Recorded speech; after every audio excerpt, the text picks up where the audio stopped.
Hello, I'm Steve Shaw, National Coordinator of Football Officials and Secretary Rules Editor for the NCAA. And today we're continuing our series of media videos for 2024, and we're going to be focused on game action from Week 8. Now, before we get into our video, I want to give you a quick update on targeting. And remember, targeting is a player safety rule really designed to modify player behavior in terms of the use of the helmet and contact with defenseless players.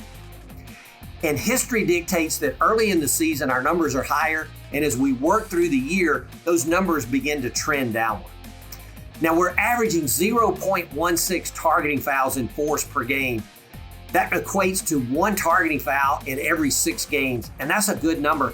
And in fact, we finished 2023 at 0.16, where we are today, and that was a 4-year low. So if the number continues to go down, that'll be great for the good of the game.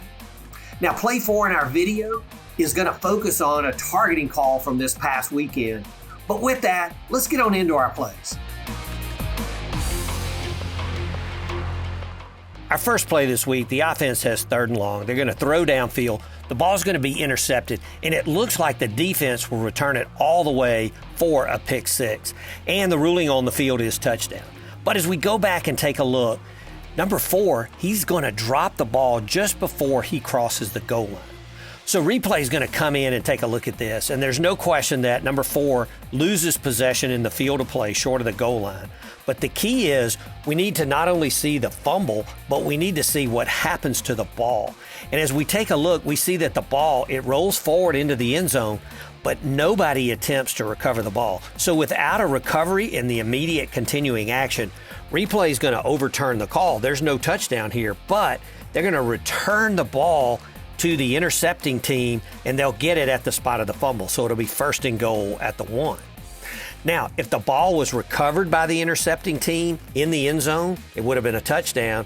And if it would have been recovered by the original offense who threw the interception, it would be a touchback, and they'd have the ball 1st and 10 on their own 20. Similarly, if the ball rolled into the end zone and then out of bounds, it would be a touchback, and it would be 1st and 10 for the original offense. On these type plays, it's important that we not only have video evidence of a fumble in the field of play, but we must determine what happens to the ball to complete the ruling. Play 2, we get a punt, and we see that the receiver makes a valid fair catch signal, and just before catching the ball is contacted by number 28 of the kicking team, and our back judge is going to get a marker out for kick catching interference.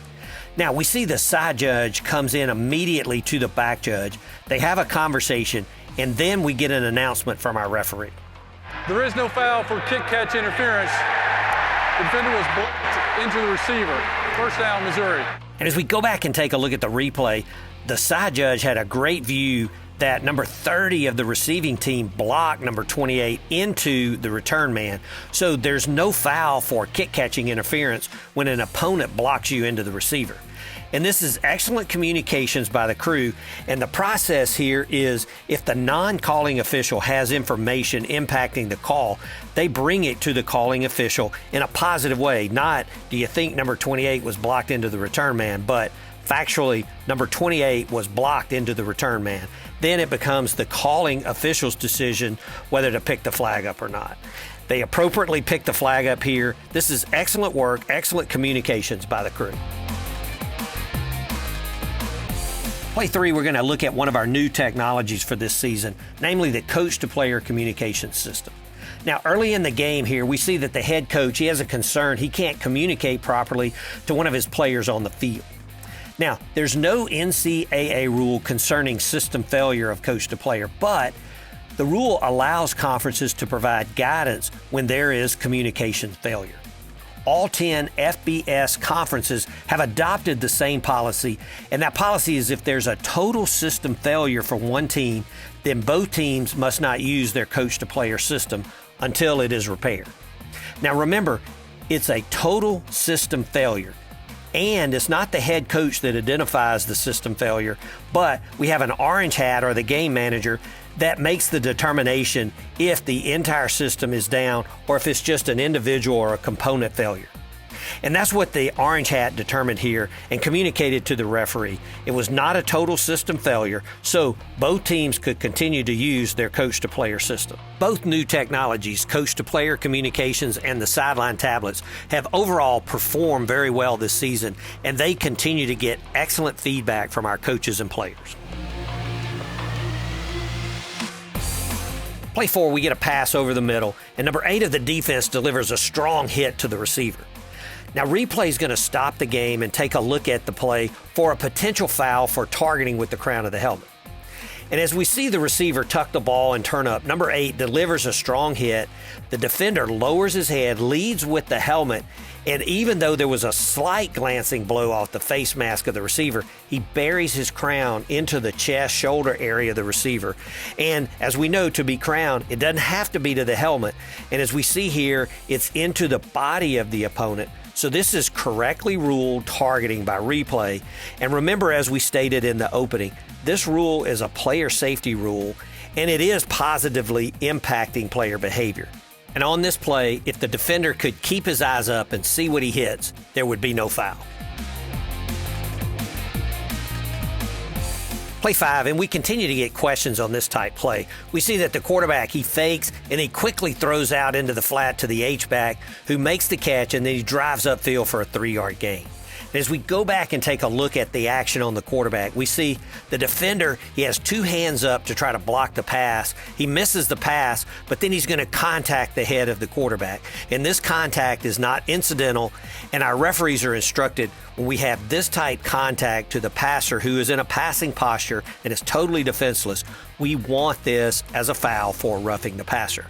Now, some folks say that the defender was just trying to block the pass, but the defender must avoid the contact to the head of the passer here, and it's clearly not targeting. There's no indicator of targeting, but this type play is simply a personal foul for roughing the passer. One final point of note, all personal fouls by the defense on a completed forward pass, the penalty is tacked on to the last run by the offense when the run ends beyond the neutral zone.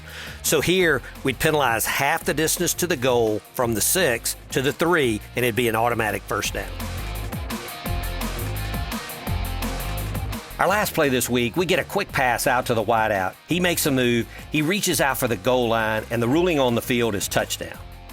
Now, the call was very tight, but the first replay we get, it shows immediately that the receiver's right knee first touched the ground with the ball back at about the 1-yard line.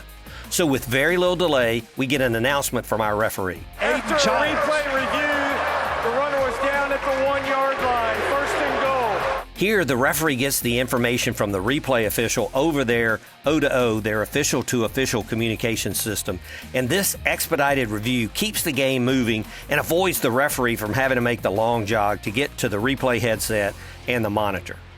So when we get immediate and obvious video evidence to overturn the call, we want to use our official-to-official communication system and make sure we identify in the announcement that it was truly a replay review and work this expedited process, be very efficient. We want to continue to find opportunities to use this expedited review process to keep the game moving. Well, that's it for our plays this week, and we really do appreciate your feedback. It's hard to believe we're entering week 9. The season is just flying by. Best of luck to all.